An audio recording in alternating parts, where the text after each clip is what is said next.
So, Michael, what movie did we review last week? Last week we reviewed The Hills Have Eyes. The 2006 version, right? Yes. And do you remember one of our faults with that movie? I remember some of them. Well, one of them was that we didn't have, or this movie didn't have any social commentary, really. Yes, that was what I was thinking was our main one. So, when looking for a thumbnail for it, I came across an interesting article which kind of disproves that, and I want to read that article here. This is from the International Gothic Association postgraduate blog.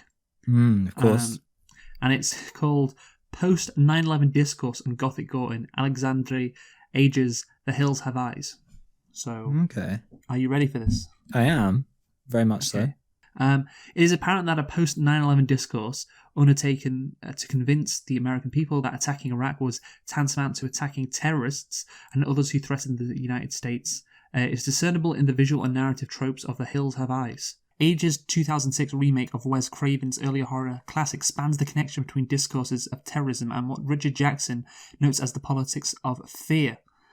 So basically, Jackson recognizes it as a key function of foreign policy designed to enforce inside-outside boundaries and therefore construct or write a collective identity. Such characteristics of what Jackson describes as the alien other are replete in The Hills Have Eyes as Ager sets up a narrative that evokes a number of Western cultural taboos and social fears engendered by an official rhetoric, such as the fear of disorder and anarchy and the wild man.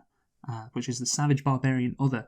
In the narrative of The Hills Have Eyes, the Carter family are attacked and tormented by a group of savage hillbillies in the remote deserts after the dubious directions from aghast attendants. Throughout the first act, the male protagonist, Doug Bukowski, is initially distinguishable from his father-in-law, Bob Carter, the figurehead of the suburban family who often patronizes his son-in-law for his liberal viewpoints and considers him to be weak. The divide between the seemingly Republican Carter and Bukowski, the Democrat, is further emphasized throughout the sequence as the male protagonist is physically isolated from his father-in-law. Also, there is a shot of the American flag next to Carter, so the audience can associate Carter with the American flag and at the same time distance Bukowski from it, basically. Although the inclusion of the national flag may have little or even no relevance to the audience during the first act, it is reintroduced at a pivotal moment in the physical and psychological transformation of the male protagonist. In the final act, Bukowski is confronted by Pluto, a mutant hillbilly wielding an axe who invokes the wild man. Recognized by his disfigured head, an excessive amount of discharge leaking from his right eye as a consequence of the nuclear explosions and or incest running throughout the family. Of course. Yes. Pluto's facial features are often detailed close up, evoking feelings of disgust, which of course contributes to the other thing. Towards the latter stage of the scene, no longer able to evade Pluto, Bukowski is left on his knees, raising up a screwdriver toward the antagonist in desperation. Ridiculing the male protagonist for such a feeble attempt at self-defense, Pluto momentarily turns away in laughter. However, it soon becomes apparent that the protagonist was accentuating his injuries. Bukowski basically, stabs him then with an American flag. If you remember, yes, he does stab him with an American flag. Yes, that's true. Yes, and I thought about mentioning that when we discussed it. But I was like, well, there's no social commentary, so he just, it was just a cool shot, I imagine. But no, that's not the case, of course. In the diegesis in which the lives of the central characters are dependent on a return to normal hegemonic position, Bukowski has no choice but to relinquish his liberal persona and retaliate with primitive violence. Such a narrative trope is culturally significant as it comes about at a time of tenuous US relationships with outside cultures and people, and can be perceived as a reflection of social anxieties during the invasion of Iraq in 2003, such as the fear of some Americans being considered as unpatriotic. Moreover, by foregrounding elements of the Gore film and thus privileging visceral reactions, The Hills Have Eyes approaches the discourse promoted throughout the post 9/11 period that engendered societal fears of the terrorist figure as the alien other. So it's interesting. So what he's saying is Bukowski, the Democrat, is forced to become violent and attack these other, just as many Americans. He's forced to make America great again. Yeah, as many Americans were forced to, want or forced to back the American military to attack Iraq in 2003 to kill those terrorists in Iraq. So that's his transformation, Bukowski in the movie, and the transformation of Americans in the early 2000s. because they didn't want to be seen as unpatriotic. Those social anxieties. Yeah. So yeah, there you go. So maybe there is some social commentary in that movie, but I don't know. The thing is, what I couldn't get my head around was associating these guys who were clearly, Americans who lived in like New Mexico with like Iraq and like Muslims in Iraq, and obviously they do live in a sandy place, so that is true. Yeah, I guess that's what Asia was going for, definitely. But I think, obviously, really, perhaps the better way to think about it is that in general, I suppose maybe you could say it's about war in general. Although if you want a serious point, let's not forget that Suella Braverman recently described immigrants as invaders. So maybe we need to make a Hills Have Eyes for the UK where, I don't know, some Owen Jones type is forced to go and fight a bunch of mutants kind of like coming out of the English Channel.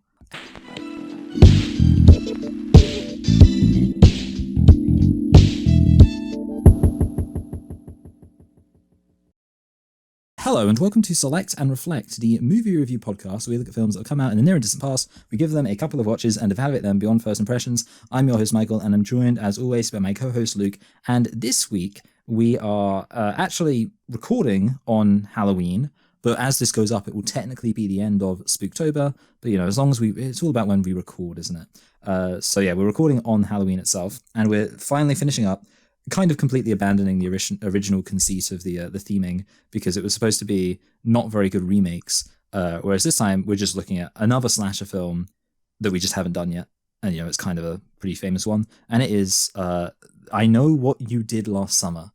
So Luke, why don't you tell us the things? To tell you what, I wonder how we're going to try and fit that in the thumbnail. Tell us all about I Know What You Did Last Summer. I Know What You Did Last Summer is a 1997 American slasher film directed by Jim Gillespie, written by Kevin Williamson, and starring Jennifer Love Hewitt, Sarah Michelle Gellar, Ryan Philippe, and Freddie Prinze Jr. It's loosely based on the 1973 novel of the same name by Lois Duncan, and apparently Lois Duncan said she hated that the novel was turned into this slasher movie. Oh yeah, because that's kind of, because when you said a novel, I was like, wow, like I didn't think that horror films were usually, I mean, okay, I know there's like every Stephen King thing ever, but this kind of horror film, I was like, wow, I wouldn't have thought this was a novel adaptation.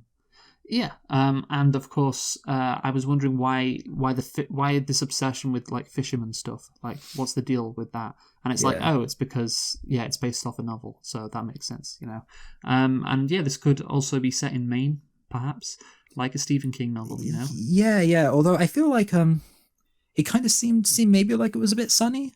And also, didn't they? I mean, it still can be sunny in Maine. Okay, yeah, that's a good point. But okay, so I'm not an expert, but the woman who they go and see seemed like she had kind of a southern accent. Like what's his face? Dave's sister. Miss Egan.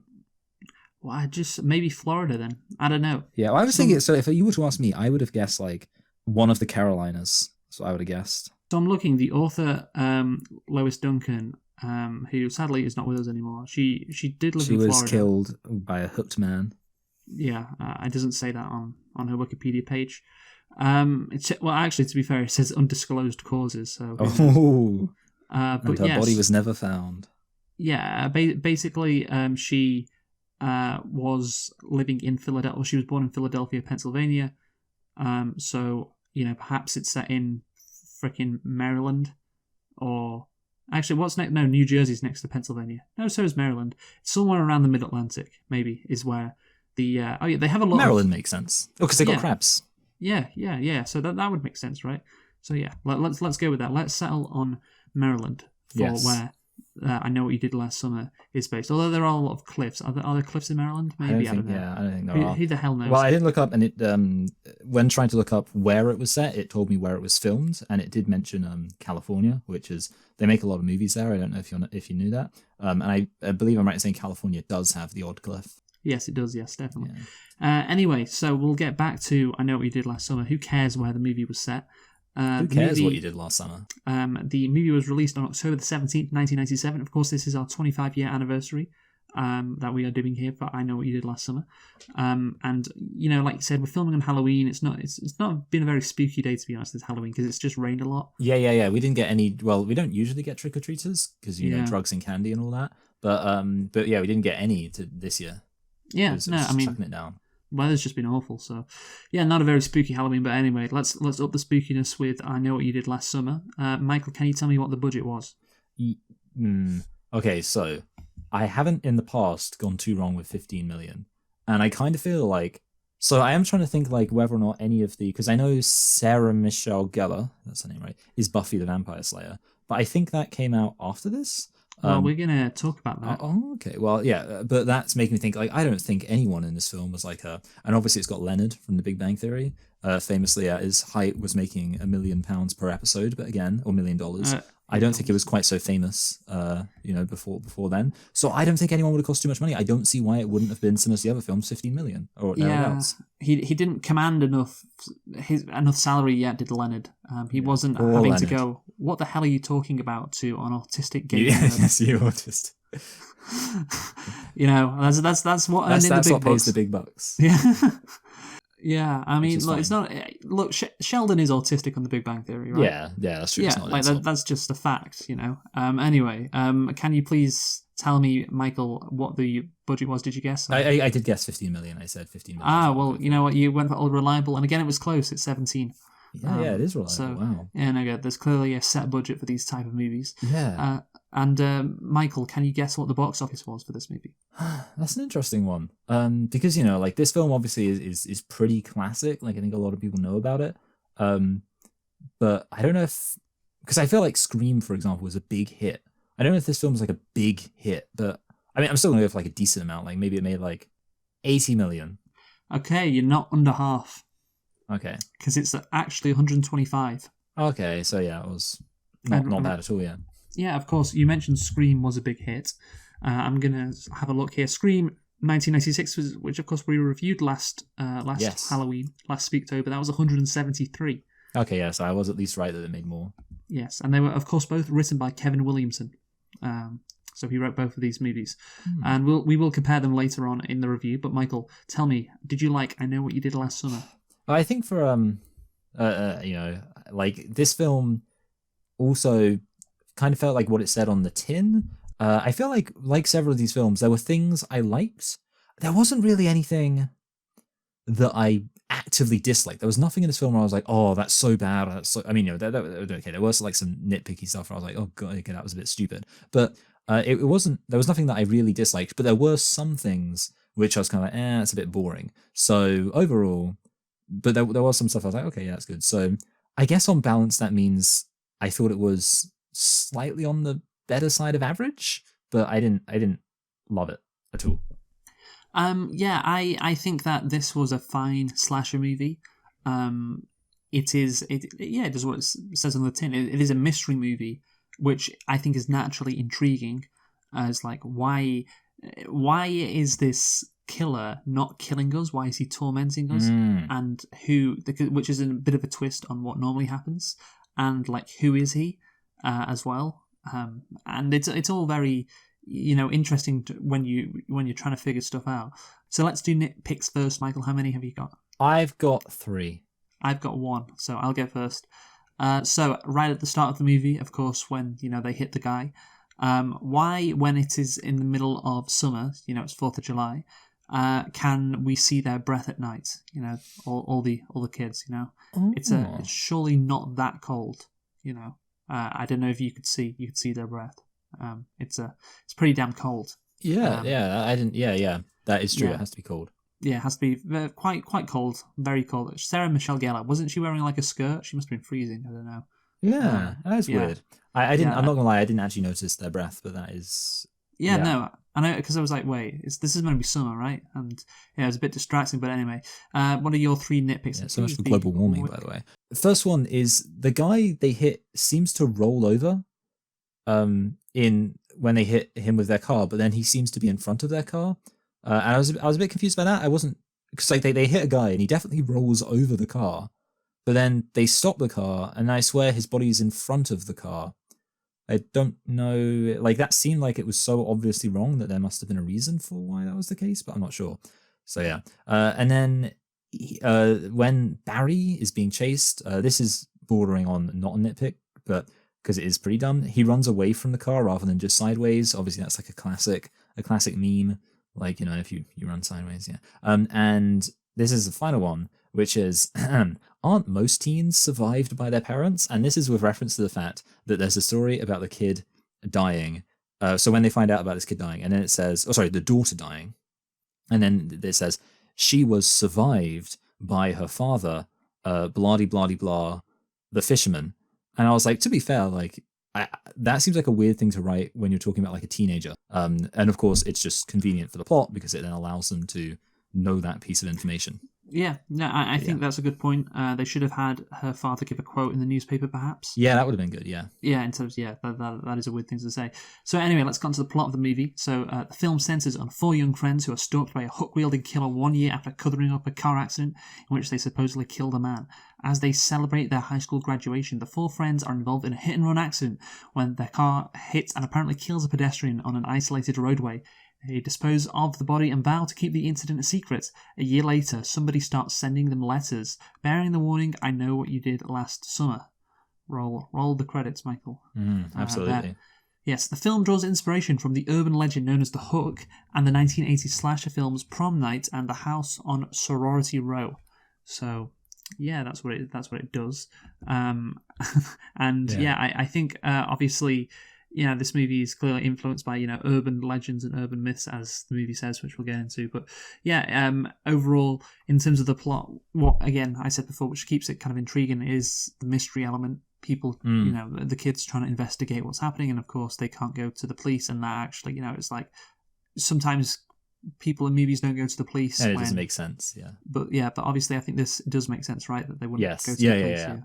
Yeah. So that does get you intrigued, but at the end of the day, there isn't really a interesting twist. There is a twist, really. Oh well, there is a twist at the end of the movie, but it's not that interesting, I'd say, because of who it is. It's not like Scream. At all. Yeah.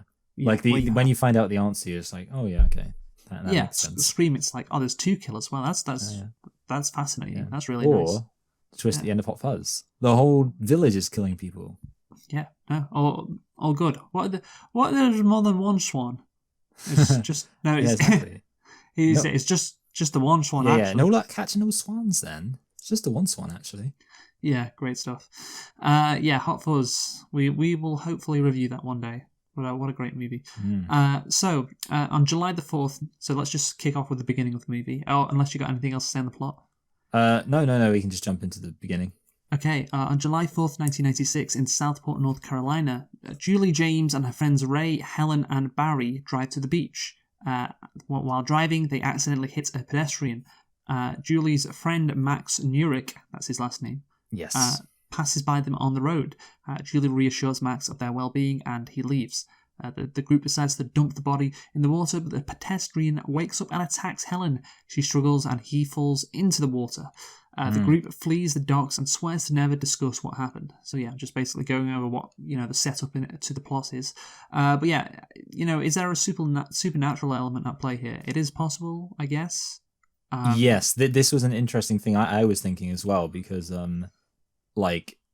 it's not clear. And there are obviously it's kind of interesting because with a lot of slasher films, I say a lot actually, it's kind of like you're almost like, well, is there a slasher element? Like, for example, I mean, obviously the original Halloween, and then it's like, okay, he gets shot and he runs away, but maybe he's just super strong and blah blah blah, and then obviously it kind of gets more impossible to justify as anything kind of natural as it goes on. In this case, there are things which are hard to justify naturally. One of which I want to get into later, but I don't think it needs to be supernatural, and I feel like if it wanted to be supernatural, there would be more stuff that kind of defied, that was harder to explain. Because sure, a guy getting hit by a car and then being alive, that seems unlikely considering how dead he was, but it's not impossible. I think obviously it was Ray, right? He feels his pulse. Yes, yeah. And it could be his pulse, he didn't feel it properly. I'm not sure. Yeah. People can apparently go into cardiac arrest and then suddenly just jump out of it themselves. So there could be a supernatural element, but it is also possible that isn't the case as well. Anyway, but no, I just wanted to get that out of the way. It could be supernatural, it could be not, and that's when you're running that line that is inherently, I think, a good horror trope. Yes. to do. Anyway, so I want to talk about the meta aspect to this movie, Michael, because of course we naturally will compare it to Scream because of the same writer, and this was part of a renaissance of slasher movies in the mid '90s. Yes, Williams' screenplay for Scream contained prominent elements of satire and self-referentiality. His adaptation of I Know What You Did Last Summer reworked the novel's central plot to resemble a straightforward 1980s slasher film. So that's the difference between the two. And of course, this movie is credited alongside Scream with revitalizing the slasher genre of the 90s, just making it a bit smarter, but still this is more traditional. And according to Williamson, he wrote... But there is a scene, of course, at the beginning of the movie where they're talking about these kind of urban legends and urban myths and all that. Do you remember? Yes, yeah. And they're like talking about like the different versions of it. Like oh, it was a guy's body scraping on the car and stuff like that. Yeah. And so I saw that scene. I was like, okay, is this going to be quite a meta film? But it wasn't really. That was the only aspect of it which was. Yeah. And according to Williamson, he wrote the scene as a way of indicating what was to come. Basically, what I was doing was I was setting the framework to say, all right, audience, that's the legend, now here's a new one. Unlike Williamson's screenplay for the film's contemporary, Scream, which incorporated satire of the slasher film, I Know What You Did Last Summer was a more straightforward slasher. And yes, I don't know, what do you prefer, Michael? Yeah, it's hard to say. I feel like, because one of those things where like I'd be like, well, on balance, I guess I'd say I probably prefer the satire, but then having said that, there's also the aspect of like, well, if every film, like it's like obviously therefore the solution isn't for every film to be a satire because then it would get tedious. Yes. So like I'm kind of like, I think I'm happy for this film to I guess like stayed in its lane and just be like, no, we'll just be like a goofy. Yeah. No, I think you could argue too many comedy shows break fourth walls. Nowadays. Yeah, that is the case. Adam Rockoff says, whereas Scream relied heavily on self-conscious references and its pop culture veneer, Last Summer was a throwback to the slash films of the early 80s, while, like Scream, it employed the services of a group of young, sexy, and almost impossibly good-looking actors. Last Summer played its horror straight. Yes. Those looking for a good old-fashioned slasher film were pleasantly surprised. I guess so, yeah. I mean, if you knew the same guy who wrote Scream was writing this one, you probably be like, he's going to be doing his old fourth wall breaking shenanigans, and then say, he's made just a film for me. Yeah, just made a kind of a generic slasher film with, it's a bit of differences here and there, but yeah, I applaud that from Kevin Williamson because, you do it once, okay, that's fun. If you do it twice, it's like, okay, you're a hack, try something different, Yeah. And that's what he did. He was like, no, I'm going to just make something more conventional. And, again, it's a fine movie. So yeah, I don't have a problem with him doing that. So, a year later, in 1997, Julie returned home from college for the summer. The friends have gone their separate ways. Julie receives a letter with no return address stating, I know what you did last summer. Julie tracks down Helen and they take the note to Barry, who suspects Max. So what's interesting about, this part of the movie, of course, is they clearly have all suffered quite a lot from what happened because of that event last summer. There was trauma there, wouldn't you say, Michael? Yeah. Like it shows the psychological impact on all of them, which I think that is like an interesting aspect to it. It does make them feel more human. It does, but this is the problem. And James Berardinelli adding, however, there is one minor aspect of the plot that elevates I Know What You Did Last Summer above the level of the typical 80s slasher fic. It has an interesting subtext.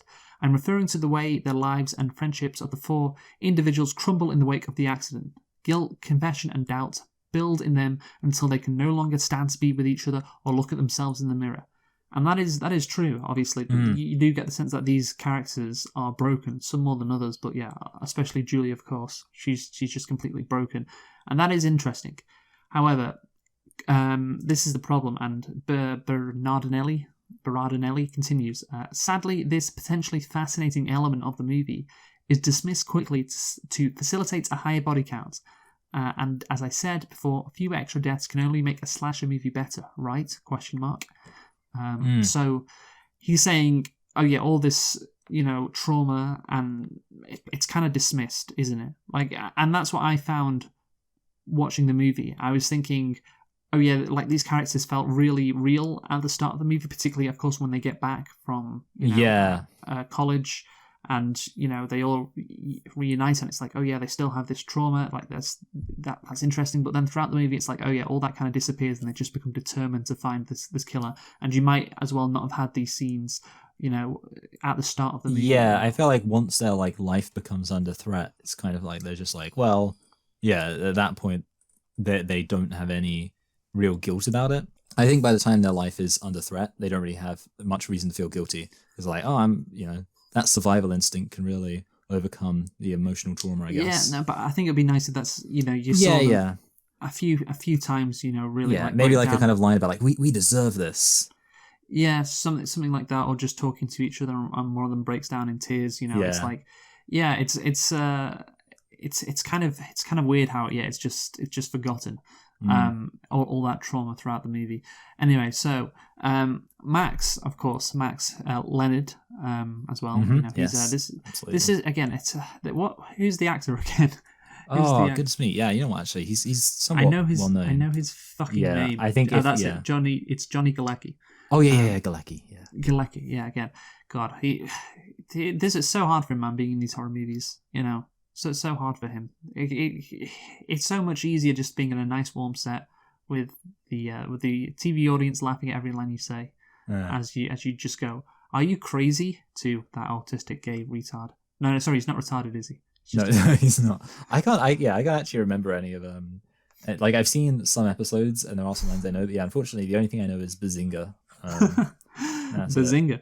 No, he. I mean, I've seen quite a few episodes of it, and he's kind of like he's like the coolest of the nerds. I do know that. Yes, probably. It's not a high bar. I mean, of course, he is the one that dates Penny, and of course, Sheldon. He does that knock with Penny's door. Penny. Yeah, that's a great bit. That's classic. But, anyway, so John Galecki is playing Max, and he is killed, of course, Max, by a figure in a rain slicker wielding a hook. So you get a lot of intrigue and mystery in this movie, of course, and this just... They killed the red herring.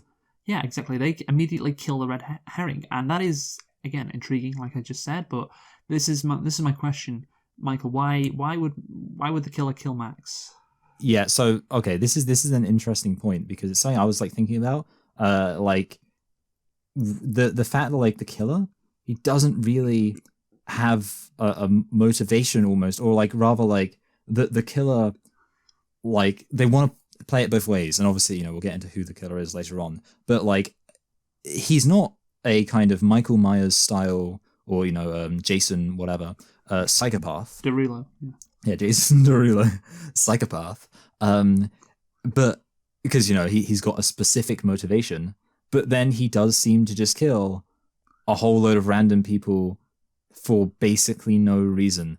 And so I mean, yeah, spoiler alert, you asked why does he do this? And as far as I can tell, the answer is because he's a scary horror movie villain. But that doesn't really necessarily. Oh, there is a reason. Well, just potentially there is a reason. Oh yeah, I could see maybe a reason, but. But he did it because somehow he knows that Max was with them that night. Yeah, like he could be killing anybody associated with it. Well, no. He's killing Max because he's like, this will really fuck with them if I kill Max, who they all probably think it could be him. I don't know how he'd know. Yeah, Max. Like his motivation is to mess with them. Yeah, to fuck with them. So naturally, okay. Oh, you think it's this guy? Well, I'll kill him. And then there you go. It's clearly not him then. So I bet you're wondering what the hell's going on now. You're crazy, aren't you? Yeah. Well, actually, it reminds me of a thing in The Onion where they're talking about they get a defensive driving instructor on, and he's talking about how to turn your road rage into cold, calculating road revenge. And he's like, "You got this guy who's cut you off or something. Don't go to his house and kill him. Kill his neighbor. Then when he moves, kill that neighbor too. Next thing you know, he's constantly on the run and he can't escape death." So that's what I'm imagining is here. Just like kill someone's... You've got a beef with someone, so you just keep killing their neighbours. Okay. Anyway, so let's talk about Sarah Michelle Gellar. Is she hot or is her fringe too thin? Sorry, what? Is her fringe too thin? Like, does her thin fringe kind of make her look a bit like Gollum? I wouldn't say so, no. I thought her fringe was too thin. Okay, great. So obviously, Michael, you mentioned she was on another show where she was, Oh wait, sorry. I was, even though like literally I knew this, I was getting my people confused. I was thinking of Jennifer Love Hewitt. It's fine. Yeah, you, sorry. Sarah Michelle Gellar. So the thing is, I literally referenced Sarah Michelle Gellar being in Buffy like earlier on, you, and I you was are just, you are not Sheldon. it's women Sheldon who have 3 names. Sheldon would never get that mixed up. Yeah, so, that is true. But sorry. So let me retract it. Sarah Michelle Gellar is hot. Yeah, so I don't know if you are autistic, but you may be perhaps what I mistakenly called Sheldon. Yes. Yes, you may be that. But so we have clarified that Sarah Michelle Gellar is hot, And she's in Buffy. so that's good. But Jennifer Love Hewitt isn't quite there yet. No, yeah. So that's what we. She does have a thin fringe. Yes. Okay. Anyway, so Buffy, you know what? Well, you mentioned this could have come out before or after. When do you think Buffy the Vampire Slayer debuted, Michael? Well, I'm very confident it was the late 90s, but I think This it was came probably out in October '97. Was it before or after? I think it was after. Maybe It was just after. Oh, okay. Before. It was March '97. So Ah. she really hit the ground running in '97, didn't she? Yeah, Sarah? wow, that's great. Yeah, well done her. Yeah, and it's just interesting, like the contrast to her other character on TV compared to this movie. Yes. Because of course, What range? yes, it debuted to widespread critical and popular acclaim, and Gellar's Buffy was created to subvert the stereotypical female horror movie victim. And was described as one of the 100 greatest female characters in US television. So, subvert the stereotypical female horror movie victim. That's what Buffy was. That's who Sarah Michelle Gellar played. And this is just the stereotypical, the stereotypical female horror movie victim. That is the role she plays in this movie. So, I just find that fun, right? Yeah, that is true. Yeah, she got famous playing a character who subverted a character that she played in a very popular movie, and they were released almost at the same time, a few months apart. Isn't that fun? That is, no, yeah. I mean, like I mentioned a comment about range. It is kind of interesting because, I know there's not, range is kind of like a bit funny of a thing to say. But, I mean, the thing is, she works in both roles, I would say. I mean, I guess the funny thing is, I suppose, the reason why she was chosen to play Buffy is because she would typically be typecast as a kind of typical victim in a horror movie. So, that's why she was chosen. So I guess it makes sense she would also have been cast in such a role.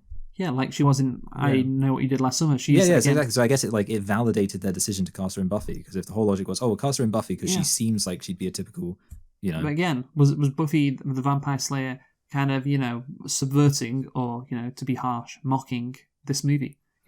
What did she think when she appeared on? Actually, I don't know what she when she appeared on both of them. Yeah, that's a good point. Yeah, well, what she filmed first? She probably filmed. I don't know, because movies it takes a while and TV doesn't take so long. So I don't know. That'd be interesting. Yeah. But I'm not going to look that up. I just wonder whether she got to the set of What You Did Last Summer after already filming some Buffy, and it's like, oh, really? I'm back to playing this character again, huh? This is yeah. Anyway, so let's move off Sarah Michelle Gellar and let's go back to Barry, because later that night Barry discovers a picture on his car in his gym locker with the words "I know." He is then ambushed by the same assailant, stealing and driving his car. So much intrigue again, Michael. And again, it's. I was certain that this guy, the first time I watched it, was going to die. Yeah, because he's a douche. He leaves him alive, and of course, he's waiting for the 4th of July. But the thing is, he obviously wants his revenge on these kids. But is there any reason why he waits for the 4th of July? Like maybe this killer is autistic, and it's like, no, it's got to be exactly a year later. It can't be just like a couple of days earlier. No, it's got to be a year, because there's no really specific reason why 4th of July in particular. Because American. Yeah, he has to kill them in alphabetical order or something really funny. Yeah, but American Independence Day doesn't have anything to do, with the killings itself. Like, there's no link there. It's just, that's the day it happened. So yeah, it's not like a ritual for him at all, is it? So I don't know why. I don't know why he waits. Why would he do that? There is no reason. So you've got this, and it kind of goes back to again the thing I said, where there's this weird thing going on where the killer is kind of just like a normal dude, but then simultaneously you're like, well, he does seem to be acting like a slasher villain at the same time. And yeah, it is very weird. Obviously he has to have been, you have to think he's got to be a psychopath. I mean, I know this isn't a controversial thing to say, but like it's pretty clear he's just, this is this is not just something he's like, oh, I've got to do this, I've got to take revenge or whatever. He's having fun with it. Yeah. Which I guess, to be honest, to be a fisherman, you're out on your own all the time. You've got to be a bit of a psycho. Take that, fisherman. I did want to say one thing about like this thing, which is it's kind of funny because most of the other horror films we've been speaking about recently, we've been like talking about how they start killing people way too early, and it's like way too much, way too soon. This film definitely avoids that, like the fact that he just spends some time messing with them. I like that. I do the fact like that it too. He's messing with them and he's not killing them, because of course that naturally creates intrigue, and the characters that like have to find this out, and they're all quite confused about what's going on. But what is the reason why he doesn't do it? It's just he has to wait until the 4th of July. Well, okay, that's a pretty dumb thing when, again, there's no motivation for him. Again, why would he want to do it exactly a year later? I am not sure, really. Did his fucking his daughter die on the 4th of July? Yes, his daughter did too. He killed his daughter's boyfriend on the 4th of July last year because I assume his daughter's boyfriend went there, because we see him at the start of the movie, right? Yes. And he went there because he was feeling sad. Yeah. Yeah, he was sad. So he's just killing him on that date because he's got the opportunity to, perhaps. But here, or maybe he could have killed him, or he was just waiting. I'm not sure. I'm not sure, but yeah, I just think, again, you can come up, I guess, with a reason. Oh, he definitely wanted to wait for the 4th of July, but to me, who this character is, he doesn't seem like, he just seems like a normal guy. Yeah. Who is like pissed off that his daughter died, and some teens left him for dead last summer. That's it. He seems pissed off. He doesn't seem like, again, this ritual killer who has to wait for this exact time and place. So yeah, he should have killed Barry. But anyway, yes. It does create a mystery movie, and you got what I thought this movie was like, Michael, at this point, with them trying to solve a mystery of who this killer was. It's like Scream. Oh yeah. It's also starring Sarah Michelle Gellar. Also starring Sarah Michelle Gellar as the dumb blonde. Actually, it's Daphne Blonde in that movie. And is she even dumb? I know that's what she's portrayed as, but I'm not sure she actually is. Yeah, I think to be honest, I think in the cartoon she's just, I don't think she has a well-defined character in the cartoons, honestly. Yeah, well, Velma's the smart one, so she must be the dumb one. That's it. Yeah, there's only two types of women. Yes, exactly. And obviously, fucking Barry is Fred. Juliet, what's she called? Julie. That's it. She's Velma. And fucking. Does that make Ray is Shaggy? Yeah, Ray's Shaggy. Yeah. So there you go. And Leonard is Scooby Doo. Leonard is Scooby Doo. I don't think Leonard is actually Scooby Doo. Yeah. I can agree with that. Yeah, it's like you do feel like, genuinely, I can imagine Shaggy and Scooby being chased around by some guy with a hook, like who's like in a fisherman outfit. Yeah, and it's literally like you could imagine so easily someone just taking that hat off of him. And go, oh man, it's the real estate developer. It's old man Willis. Yeah. It's like the plot's the same, but it's presented like Scooby-Doo. It's like, oh, man, Willis. And I would have gotten away with avenging the death of my daughter if it weren't for you meddling kids. Yeah. So of course he's no longer avenging the death of his daughter. Like now he's moved on to avenging his own death, which is it's a much less noble pursuit, it has to be said. Have you ever watched old Scooby-Doo cartoons when you're older? You realise how shit the mysteries are, because like they're very easy to solve. It's like they introduce a character at the start of the episode. It's like, oh, this is this businessman who feels pissed off about the castle. That is, I don't know, that is obscuring his view. So Julie researches newspaper articles, believing that the man they ran over was a local named David Egan. Helen and Julie meet with David's sister Missy at her home. Missy explains that the family was devastated by David's death, and a friend named Billy Blue visited her to pay respects. So that night, the killer sneaks into Helen's house, cuts off her hair while she sleeps, and writes "soon" on her lipstick mirror. Yes. And again, this is all the case messing with them. Yeah, messing with them and building up to the 4th of July. I have a one thing. This is kind of a minor thing. It was one of the things I was like, it could be a nitpick, but it's worth noting that their whole thing is like they're assuming that whoever it is has to have like a motive where they knew Dave directly. And I was thinking to myself, to be fair, it's the safest thing to assume. Well, no, see, here's why I think that actually doesn't make sense when you think about it, because the only way that somebody would know what they did is if they were there. And realistically, chances are that anybody, like, it's kind of unlikely that somebody who knows and is personally invested Yeah, in Dave. no, but you're thinking of, Michael, the element of, fucking with them. Why wouldn't that person just Yeah, go to the police? I actually think, here's the thing. See, I think that the person was fucking with them almost makes more sense as it being some random person, because it's like, then maybe they just happen to get seen by some guy who's just like, oh wow, like some guy who's like on a kind of Yeah, power trip. it's clear this person wanted revenge. I would feel like this person wants revenge on these kids. That is quite clear. See, like, I don't know. See, if I saw a bunch of kids commit a murder, I'd be like, oh man, think about Time how much to I can dress mess. up I don't think as- I wouldn't kill anyone, but I'd be like, but I'd enjoy the power trip. I don't know. That just if the end of the movie was just Some guy who was messing with them. all the teenagers asking, well, why would you do this? And the guy would just be like Jay off in between us going, I don't know, funny. Like, have you seen that clip? I was thinking the Joker. All right. Well, have you seen that clip with him and Simon? It's a meme of In Between Us where Simon goes, "Why would you do that?" And Jay just goes, "Don't know. It's funny, innit?" Like, yeah. if What that was I know that episode. I think. But what was the like? Doesn't he just like smash something? Yeah, probably. I feel like he just like throws a bottle or something. Yeah. Why would you do that? It's funny, isn't it? There you go. If that's what the killer just said at the end, I don't think that would be that satisfying. But it would be a subversion of the genre. That's true. So, we like those.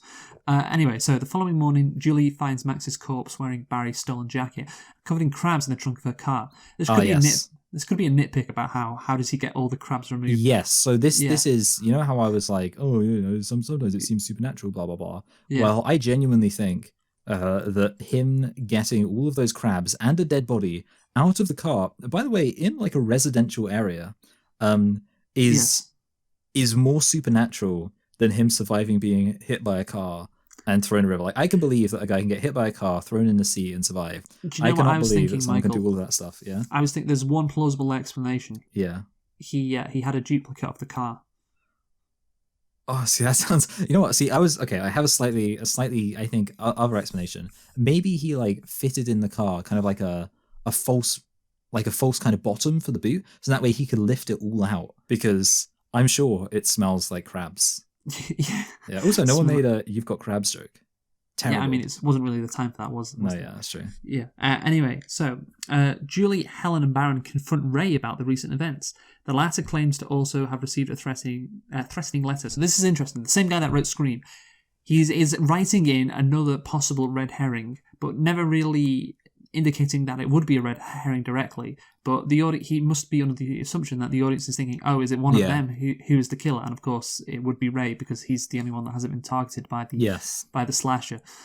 So therefore, he's Kevin Williamson's like, okay, I'm gonna just make one of my characters just say it out loud. And I was thinking throughout the movie, well, you know what, Ray is obviously a fisherman. The slasher's fish. That's what fucking Barry says when he's in hospital, and obviously he's around the same height. That's quite important. And also, he hasn't been seen with the slasher so far, and I was, because the first time I watched this, I wasn't sure where it was going, so I was noticing his lines of dialogue, and it's like, do you remember what he says when all of them confront him at his house? Do you remember the first thing that he says? No. He says, "I've been looking all over for you." Ah, that's kind of funny. Which is like, oh, have you now? And again, it's just like an innocent line, but of course it could be something else. And again, when obviously he doesn't want to go and see David Egan's sister either. And I was thinking, why does he want to go and see it? And of course, it turns out there is a reason why, but it's not because he's the slasher. So yeah, they that's the thing. Kevin Williamson definitely did set it up, and of course. Yes. As well with Helen, when the killer walks into her bedroom, it's like, okay, how would the killer know where Helen lives? How would the killer know where Julie lives? How would the killer know where Barry goes to the gym? Well, Ray would know all of that, obviously. And of course, the killer could have done some research and stalked them, which he, of course, would have done in the movie. But hey, it's very possible that Ray could be candidate for being the killer, because he would obviously know all that stuff. So yeah, it's just Kevin Williamson just builds that into your mind, but then he does address it. So it's kind of a red herring, but it's really not. It's like a purple herring, if you know what I mean. Yeah, I get you. Yeah. And I think that is a good thing to do as well. Like, make it so that you can see Like basically, you address the concerns that the audience might have. Basically, Yes, especially if you know it's not going to be him. yes, yeah, because So, otherwise people would be thinking that and then be like, "What's the deal?" yeah, exactly. And I think also, yeah, there's an element of, well, maybe he was thinking, maybe he was, because of course this is the guy who wrote Scream. Maybe he was thinking, oh, if the characters confront this guy, maybe Hmm. people will be thinking, oh, I'm double bluffing, or the movie's double bluffing. Yeah, Like, oh no, and then it actually turns out to be him. But then, yeah. I it's feel not like him. I feel like a good strategy in a way is to like make it almost so kind of chaotic the way you handle it Yes, it's that chaotic. yeah, Yes. that like people can't really predict. And I think that's definitely true. Like it does kind of handle it in a very chaotic way where you're like, at no point are you totally convinced that it couldn't be Yeah. that guy, which kind of The works. movie is it's triple bluffing if you think about it with Ray. Mm. If you think about it, because it's like, okay, no, the characters have said it's not him, so okay, it's not him then, because the characters. Oh, sorry, the characters are accusing Ray of being the killer. So okay, if the characters are doing that, then obviously it's not. But Yeah, oh, actually, that this guy did write Scream. So okay, oh, it could be a double bluff, but actually no, it turns out at the end yeah, he's no. So it's a triple bluff really with Ray, which again that's the kind of thing I like. It's good. But again, if you do that, it would be very similar to Scream, right? So that's what I kept thinking. It's like this would just be a Scream ripoff if Ray was the killer. yeah, Yeah. So you can't really do that at the end of the day. So, and of course, this is a straightforward slasher, Michael. It doesn't do any of the Scream stuff. So there you go. So anyway, Julie goes back to see Missy, and David, and she reveals David committed suicide out of the guilt for the death of his girlfriend Susie Willis in a car accident, and shows David's suicide note to Julie. As the writing matches that of the note she received, Julie realizes it was not a suicide note but a death threat. And I like that. You think about it, it's like, oh yeah, David would have received that a year ago. Of course, his sister thinks it's a suicide note when it isn't. So yeah, it's intriguing. Then, of course, Julie realizes that they hadn't killed that guy who was on the road, and I thought that was always possible. yeah, Yeah. yeah. And I think that was it was a good twist. And also, it's kind of interesting because you have that throwaway line where she's like, "Oh, maybe we should look at his ID." Which interestingly, assuming the guy carried his ID around with him, if they would have done that, then they would have known the whole time. But yeah, that's not like a nitpick. It's just like an interesting thing where like, that was like thrown out there and then they decide not to do it. And then it makes sense with the tattoo. He had a tattoo yes. of his daughter, and oh yeah, this guy had a tattoo of his girlfriend. That makes sense, obviously. But yeah, and I think it was always possible that David Egan wasn't the guy who they killed, and that turns out to be the case.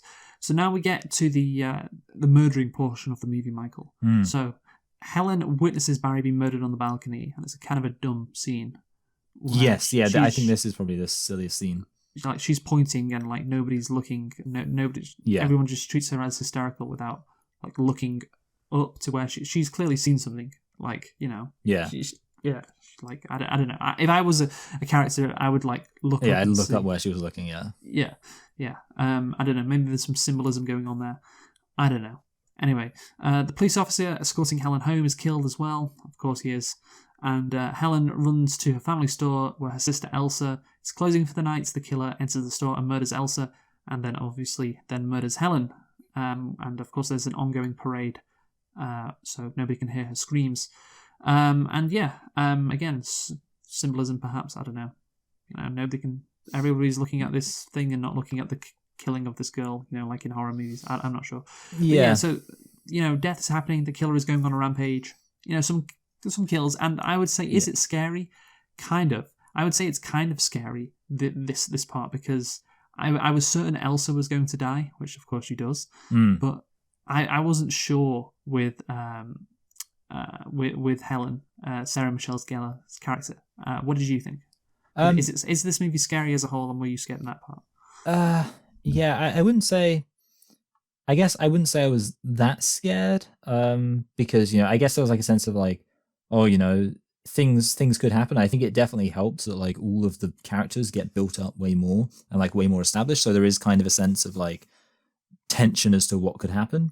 And there are kind of a few moments like when she like knocks on the door to like try and get into the shop. Like there was like a genuine kind of sense of like, oh, is she gonna make it? Stuff like that. So yeah, I would agree. I think that did work. And I obviously, like, again, I wouldn't say it's not like scary in the sense of like I didn't feel scared like the way a kid would be, I guess. But like I felt like a sense of, oh, something's about to happen, and I don't want that thing to happen, and am therefore kind of on the edge of my seat about whether or not it's going to happen with some of the characters being killed. Yeah, I think it's kind of scary. Yeah, You're kind of on the edge of your seat for some parts. There's some good fake jump scares in this one. yeah. Oh, actually, you know what? That reminds me of one which I was just about to not mention this as it happens. The bit where they just are done with the talking to the guy's sister, and then she like runs up to him, like slams her hand on the cupboard, and is like, "Hey guys, you forgot your." I can't remember what it is they forgot, but like I was thinking, like I would actually be very annoyed if somebody banged aggressively on my car window. Like imagine if you were actually like doing that, or you're just about to leave someplace, and they just slam their hand on your window, and you'd be like, "Excuse me, it is glass." I know that's yeah. But I did want to deliberately. Yeah. Yeah. I did want to say also on the subject of everyone dying. The other thing I was thinking is like considering that his plan was to kill them all on July 4th, and he does like messing with people, and he does like his symbolism. You mentioned a bit where she tries to get to the parade, and I was thinking, speaking of the parade, if they if they would have just all remained in public places the whole time, that really would have screwed with the killer's plans. I guess like maybe eventually they'd have to go to sleep, and at that point, then they could be at more risk.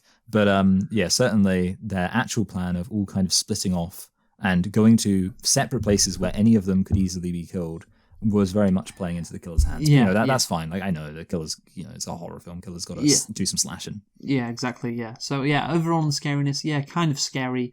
I mean, it's good for a slasher movie. It's a good level, which is hard to achieve having seen so many slasher movies. So yeah, decent.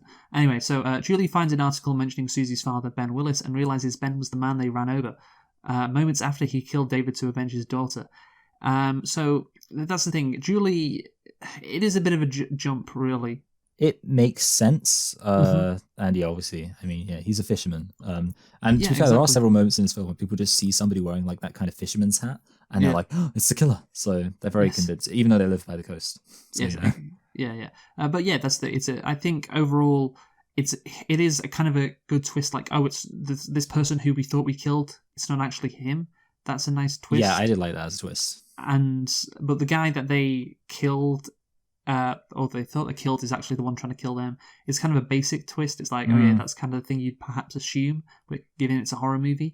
And also, that's the thing, we don't know this guy. What is he called, Ben Willis. We do not know Ben Willis. He is just this random guy who wants revenge. I don't know even why he wants revenge on these kids specifically, because they left him for dead. Well, he's not dead, is he? And they can hopefully he can appreciate it was an accident. So yeah, I have to say that I feel like the villain was probably like the weakest part of the film, just because like it was so. The thing is, I feel like it was so confused.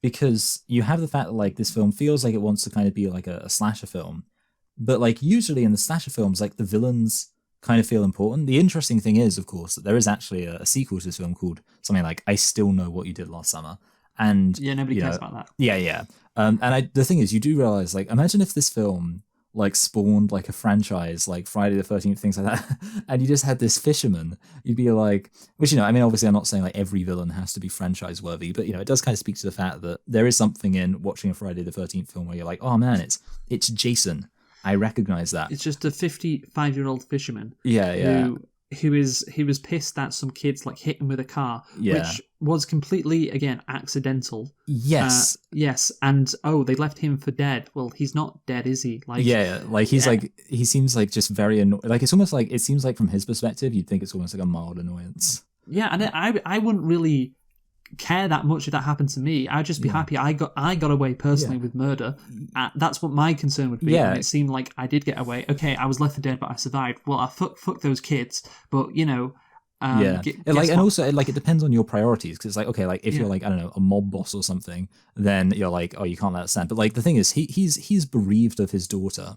You know, presumably he doesn't really have much of a, like, I would imagine that's something that makes you a very kind of sad person. I would assume his only motivation was killing like the person who he believes was responsible for his daughter's death. It's kind of hard to believe that he would really care that much, specifically in that situation. Yeah, exactly. Yeah, and these people did not kill his daughter. They didn't have anything to do with the death of his daughter, and you'd assume that would be built into his motivation, but that's not the case. And you know, it could be. You could make it, build him into a better character. So you would make me believe that he would actually carry out these killings on these 4 teenagers, because you know, you could have had a scene when all the teenagers are investigating him, or investigating David Egan, and they go to see this guy Ben Willis. And you know, that would be good, because you establish, oh, we've seen this guy before. This is the guy who's the murderer. It would be better for the twist if the character is already established. And he could talk about how you know the death of his daughter left a massive hole in his heart, and he doesn't feel like motivated to do anything, basically. And that could build into his character, like, oh, it's just about killing him. That's the only thing that he wants to do now. That's the only thing that he feels like he can do, and that would be kind of interesting, and it would work a bit more. But obviously there is no scene like that, which would again help with the twist too. So yeah, I just feel like you said, the villain is kind of flat. I feel also I kind of like casually threw away like earlier on like a comment about like his goals aren't even like noble, because it's like, the thing is, like he's just angry that he nearly got killed. And I was like thinking, like, the obvious solution in a way would be to have his daughter have been killed in some kind of like reckless like manslaughter, and therefore he would have like a particular, you know, grievance against kids who, you know, recklessly endanger other kids' lives, things like that. And then at least be some logic to it. But instead, it's like, you know, like how I don't know if you know this, but in the Jigsaw films, it's revealed that one of Jigsaw's main motivations is that a criminal knocked over his wife, and then his wife miscarried. And then he was like, well, geez, I guess I'm going to have to start killing people now. Which, you know, like, it just shows, like, you know, people get... Yeah, I mean, you'd have to rewrite the movie if it was his daughter was killed by a group of drunken teens in their car. Yeah. Obviously, because what did you do with the David Egan character? Maybe you could do something like that. But yeah, no, that would certainly work better for his motivation. Because, you're like, okay, all these people left me for dead. It's like, well, yeah, okay, but, you know, they didn't actually kill you. That's what I keep coming back to. It's like, but you survived. You're alive. Like, so... Again, it just seems, if the only thing he has in his life is, oh, I want to kill people because I'm still angry about my daughter, that makes sense, but you need to establish that more. Anyway, so obviously the end, you know, is fine, you know. It's an action scene, and of course they chop his hand off, which is, I guess, nice, and so he just has the hook now. Some nice imagery there, and of course a year later, Julie is in college in Boston, and of course she's back with, what's he called, Ray. Yeah. And then we get a nice scene at the end where the killer's back. Yeah. Which, is kind of predictable, really. You know, you thought that would happen. Yeah.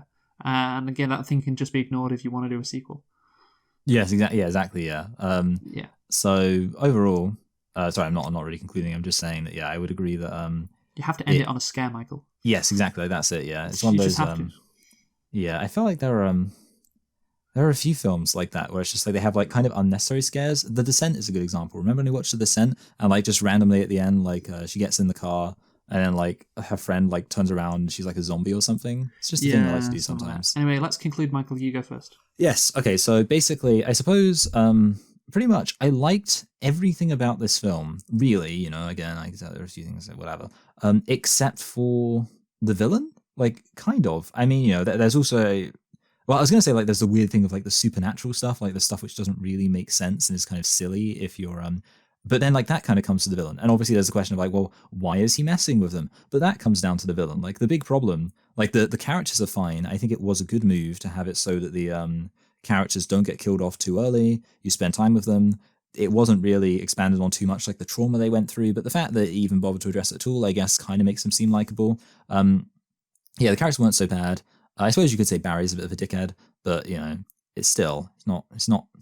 I guess by the end of it, you don't really think about how much of a dickhead he is. But yeah, the point is that that's all good. But then, you got this villain, and like everything I feel like that's bad about this movie, or at least disappointing about this movie, coalesces around the villain. Like, what's his motivation? Is he really that scary? How does he operate? Why is he messing with them? And of course, the fact that when you actually realize what his motivation is, it's just okay, so he's, we kind of already went through it, and that just kind of takes it out of it. And I feel like it would be more interesting because the villain himself is kind of, he's much less terrifying when you find out who he is in a way which like kind of isn't as true for somebody like Michael Myers. So with that said, I'm going to give the film, I guess I'm going to give it a high 5 for the stuff I liked, but yeah, the villain does drag it down. Okay, yeah, I think that's good. I'm going to give it a 5 out of 10. Again, you get an interesting mystery, but the mystery doesn't really make sense because there shouldn't be a mystery because the villain should be killing the teens, when he finds them. He leaves them alive, which creates some intrigue, but then it's like, oh, he was just waiting for the 4th of July. Okay, well, that's not really that fun because, again, there's nothing really to link what happened last summer to the 4th of July, apart from it was on the same day. But, that's nothing to American independence. Again, it's not a ritual thing. So the whole mystery is kind of interesting, but it just kind of falls flat when there's no point to the mystery. And obviously the twist is good, but it's not actually, the guy who they hit with a car isn't who they thought they hit. But then, okay, who they actually hit, it's the guy who's trying to kill them, and it's not that good. And also, who is the guy that's trying to kill him? As you said, Michael, it's this villain who has poor motivation, and yeah, it's not really that interesting because we haven't seen him before. So it does fall flat in that aspect. And obviously, you've also got the characters going from 3D to 2D as well throughout the movie, which is a bit of a shame. But yeah, overall 5 out of 10. It's a more traditional slasher movie, and yeah, I think it's fine. So, Michael, what are we reviewing next week? Spooktober is finally over. Of course, it will be when people hear this, but for us, it's over because it's just gone to the 1st of November. October, the 31st is over. Halloween is over. No more spookiness for us. Yes. So, I actually think I wrote the wrong thing because we're celebrating the release of Black Panther: Wakanda Forever, right? Yes. But I wrote Black Panther, but we've already reviewed that, so I think I must have. No, we are reviewing Black Panther again. I went through. I told you. Oh yes. Okay. Yeah. Sorry. Yeah. So yeah. Wait. Yeah. You did tell me this. But yeah, okay, what was the reason? Because the first review wasn't as good as I wanted. So we're reviewing it again. So, yes, Black Panther. A redux. Yes, our first secondary review. So join us next week for our review Black Panther. Yeah. So join us next week for that. Who have you been, Michael? I'm only going to watch it once for this one, seeing as I've seen it several times now. I'm Michael. I've been Luke. Thanks for listening, and goodbye. Goodbye.